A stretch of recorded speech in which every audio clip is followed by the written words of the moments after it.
Good morning, my dear children. How are you today? I hope you will be fit and fine at your home. आप सभी को गांधी जयंती और लाल बहादुर शास्त्री जयंती की हार्दिक शुभकामनाएं.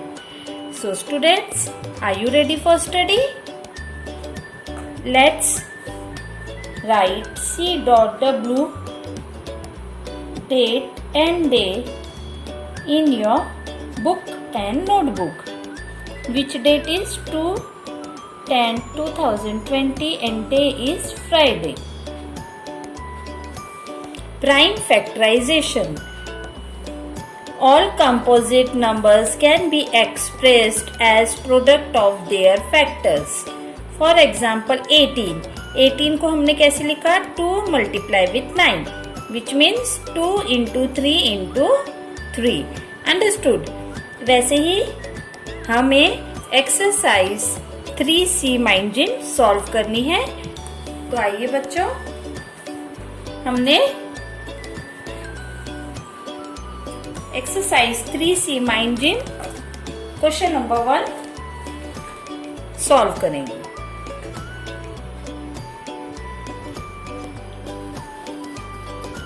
Find the prime factorisation of 14. हमें 14 को हम कैसे लिखेंगे?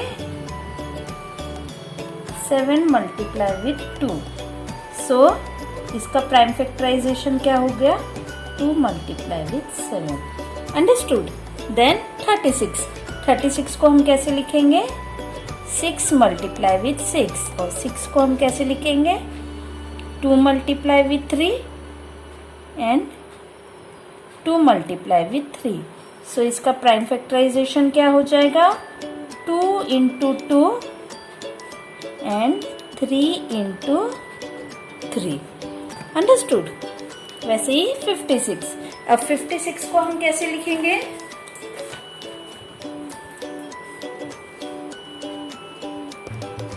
7 मल्टीप्लाई विथ 8. अब 7 तो एज इट इज रहेगा और 8 को हम लिखेंगे 4 मल्टीप्लाई विथ 2. अब 7 का तो कोई नंबर फैक्टराइजेशन होगा नहीं, और 4 का फैक्टराइजेशन होगा 2 मल्टीप्लाई विथ 2 और ये वाला 2 as it is. So prime factorisation of 56 is 2 multiply with 2 into 2 into 7. Understood? Then 63. अब 63 कौन से टेबल में आता है? 63 आता है 7 के टेबल में 9 टाइम्स. तो इसको हम लिखेंगे 7 मल्टीप्लाई विथ 9. 7 हो गया एज इट इज, और 9 को हम लिखेंगे 3 मल्टीप्लाई विथ 3. देयरफॉर अब ये आगे तो होगा नहीं, क्योंकि दीज आर द नंबर जो सिर्फ अपने ही टेबल में मल्टीप्लाई होते हैं. तो इसका प्राइम फैक्टराइजेशन हो जाएगा 3 मल्टीप्लाई विथ 3 मल्टीप्लाई विथ 7. उसी प्रकार से 45 को हम लिखेंगे 9 मल्टीप्लाई विथ 5. अब 9 कौन से टेबल में आता है? 3 के टेबल में कितने टाइम्स? 3 टाइम्स. तो 3 इंटू 3 गिव्स अस 9 और 5 रिमेन एज इट इज. तो प्राइम फैक्टराइजेशन क्या हो गया? 3 multiply with 3 multiply with 5. Understood? Then 28. अब 28 कौन से टेबल में आता है? 28 आता है 4 के टेबल में. 4 के टेबल में कितने times? 7 times. So 4 multiply with 7.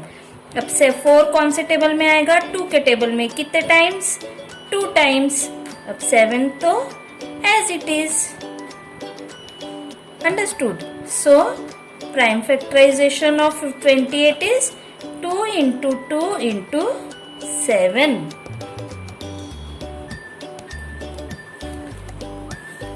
Then 86. अब 86 कौन से टेबल में आएगा? 86 को हम या फिर कौन से नंबर से डिवाइड कर सकते हैं? 86 को हम कर सकते हैं 2 से डिवाइड. तो 2 के टेबल में आ जाएगा 43 टाइम्स. तो देयरफॉर 86 का प्राइम फैक्टराइजेशन हो गया 2 मल्टीप्लाई विथ 43. अब 108 को हम कैसे लिख सकते हैं? 2 के टेबल से मल्टीप्लाई कर सकते हैं 54 टाइम्स, और 54 को हम लिख सकते हैं 2 रिमेन एज इट इज, और 54 को हम लिखेंगे 27 इंटू 2। अब 2 तो एज इट इज हो गया, और 27 को कैसे लिख सकते हैं 3 into 9 into 2। 2 remain as it is, 3 remain as it is, और 9 को हम लिखेंगे 3 इंटू 3, और 2 रिमेन एज इट इज। तो इसका प्राइम फैक्टराइजेशन हो गया 2 into 2 into 3 into 3 into 3।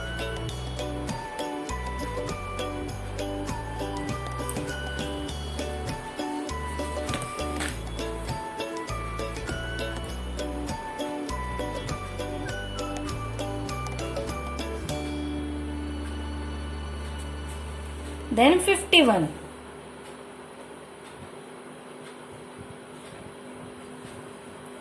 Sorry 72 आएगा पहले।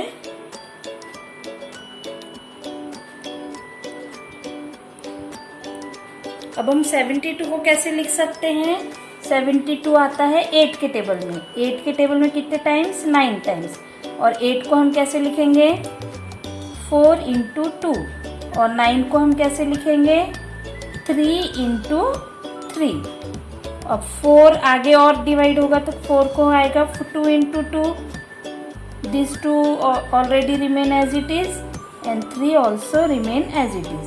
So prime factorization of 72 is 2 into 2 into 2 into 3 into 3. Then 51, 51 is a odd number, तो odd number है तो 51 कौन से टेबल में जाएगा 17। तो इसका प्राइम फैक्टराइजेशन हो गया 17 इंटू 3 और 3 इंटू 17। देन क्वेश्चन नंबर के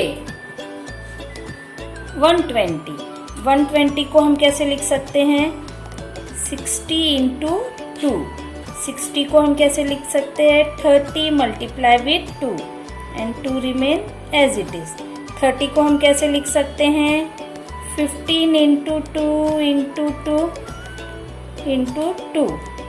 जो नंबर एज इट इज रहता है वह ऐसे ही लिखना कंपलसरी है, अदरवाइज आपका प्राइम फैक्टराइजेशन प्रॉपरली नहीं होगा। देन 15 को हम कैसे लिख सकते हैं 3 into 5, 3 into 5 and 2 as it is, this 2 as it is and this 2 as it is. अब ये नंबर आगे नहीं होगा, so prime factorisation of 2 into 2 into 2 into 3 into 5 है ना। देन 144, 144 आएगा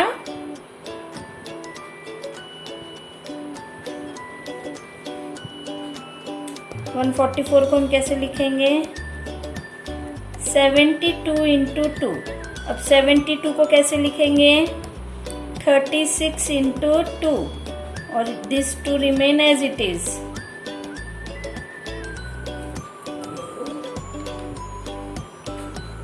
देन 36 को लिखेंगे हम 6 into 6, this 2 remain as it is.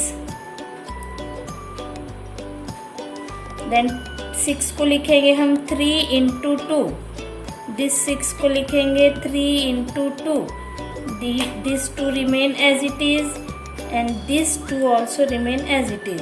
So prime factorization will become 2 into 2 into 2 into 2 into 3 into 3. Understood?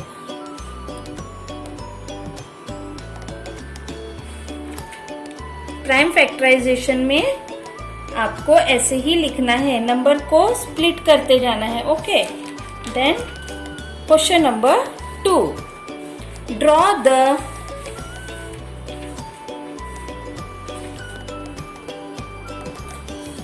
the factor tree of the following and write their prime factorization। हमें given number का factor tree draw करना है। As it is हम जैसे पहले solve किया है हम वैसे ही करेंगे। 24 को हम लिखेंगे 3 into 8, 3 मल्टीप्लाई विथ 8, 3 रहेगा एज इट इज, और 8 को हम फिर कैसे लिखेंगे 4 multiply with 2, 3 remain as it is.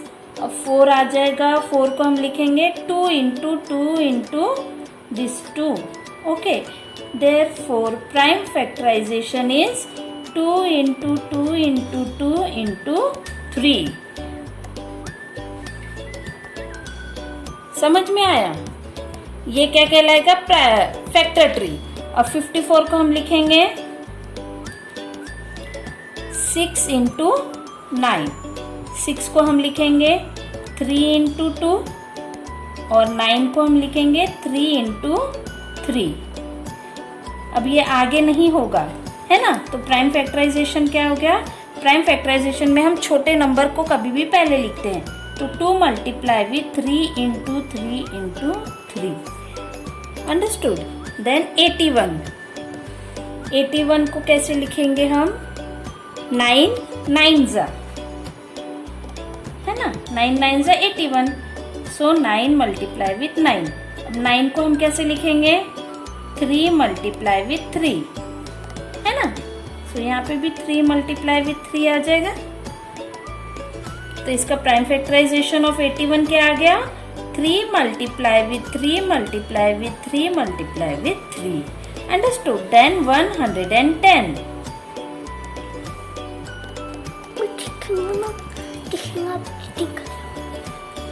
110। अब 110 को हम कैसे लिखेंगे 55 मल्टीप्लाई विथ 2, है ना, और 55 को हम कैसे लिखेंगे 11 multiply with 5 and 2 remain as it is. So what we get as an answer? So prime factorization is 2 into 5 into 11. So students, rest of the 2 problems is question number E and question number F, 125 and 136 is your homework. Understood? So students, we will meet in another video. Till then, stay home, stay safe. Bye bye.